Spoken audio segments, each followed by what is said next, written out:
Micah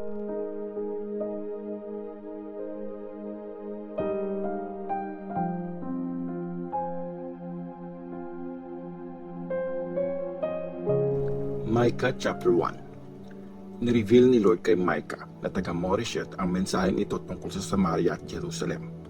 Nangyari ito noong time na sina Jotham, Ahaz at Hezekiah ang mga hari sa Juda.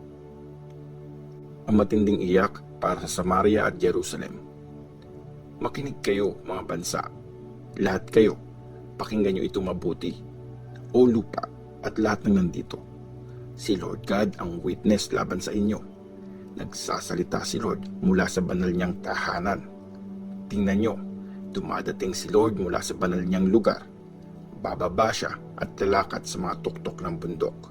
At matutunaw ang mga bundok sa pagtapak niya. Parang kandilang nadikit sa apoy. At aagos yon sa mga valley. Parang tubig na bumubuhos mula sa burol. Lahat ng ito dahil sa pagsuway ng lahi ni Jacob. Dahil sa mga kasalanan ng bayang Israel. Sinong dapat sisihin sa pagsuway ng lahi ni Jacob? Hindi ba ang Samaria? Sinong dapat managot sa pagsamba sa mga Diyos-Diyosan sa Juda? Hindi ba ang Jerusalem? Sabi ni Lord, kaya kikibain ko ang Samaria hanggang sa maging tambak na lang ito ng mga bato. Isang lugar na taniman na lang ng mga ubas. Papagulungin ko papunta sa valley ang mga bato ng Samaria. Kaya makikita ang mga pundasyon nito. Lahat ng image dito, tuturugin. Lahat ng kinita nito, susunugin. Lahat ng Diyos-Diyosan dito, wawasakin. Dahil inipon ang mga ito mula sa kita ng prostitute. Sa prostitute din ito, gagastusin. Iyak at pagluluksa ni Micah. Dahil dito, iiyak ako at magluluksa. Maglalakad akong nakahubad at nakapaa.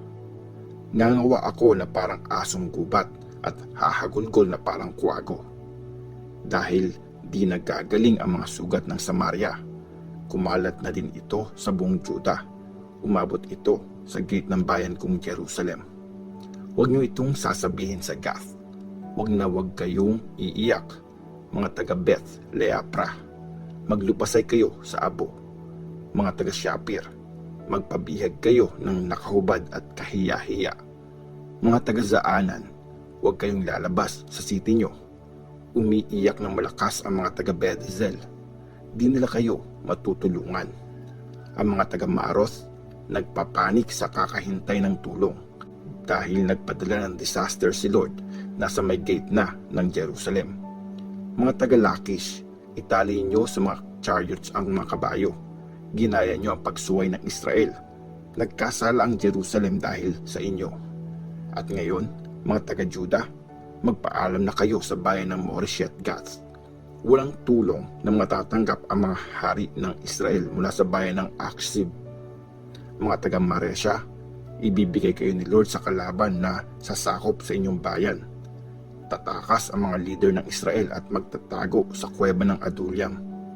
Mga taga-Juda, gupitin nyo ang inyong buhok, kalbuhin ang sarili, para ipagluksa ang mga mahal nyong anak. Magpakalbo kayo na gaya ng sa agila, dahil itatapon ang mga anak nyo sa malayong bansa.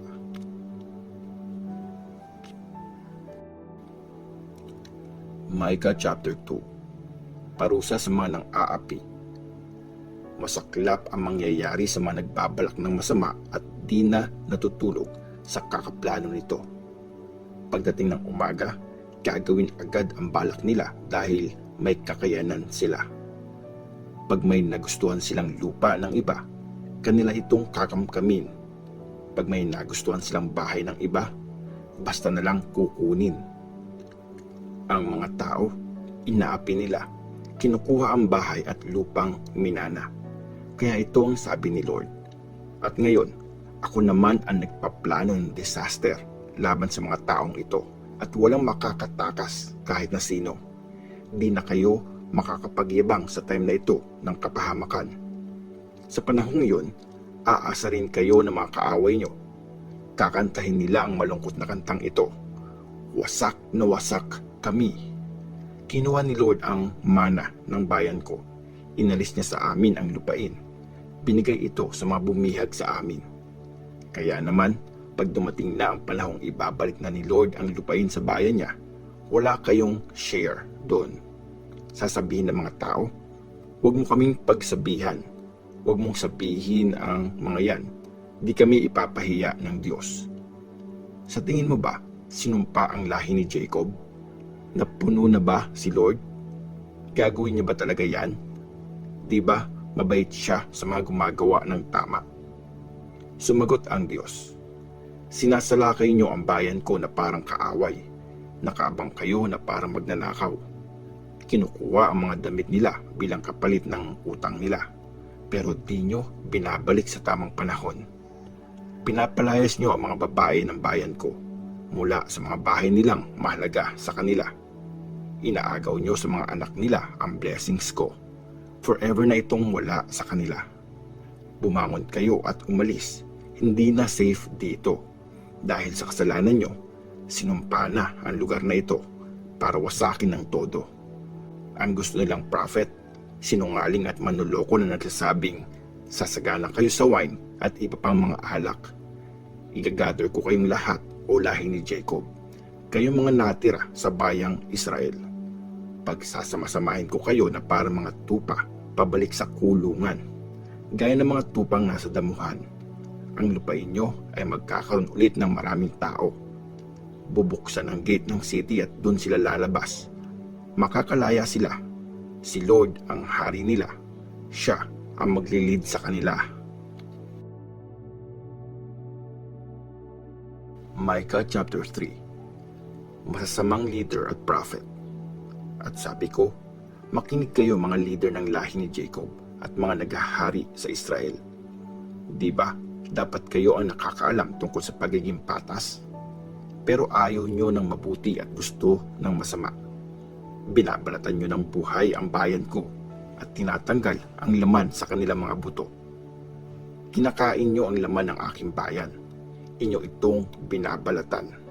Binabali ang mga buto nila at tinatadtad na parang karne sa lutuan. Parang karne sa kaldero.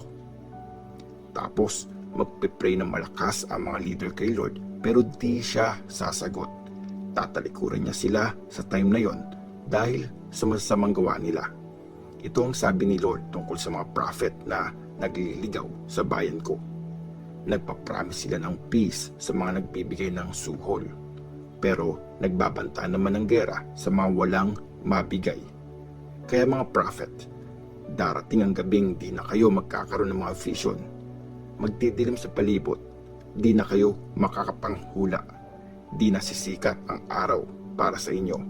At tapos na ang mga araw nyo. Ang mga prophet ay mapapahiya, pati ang mga manghuhula.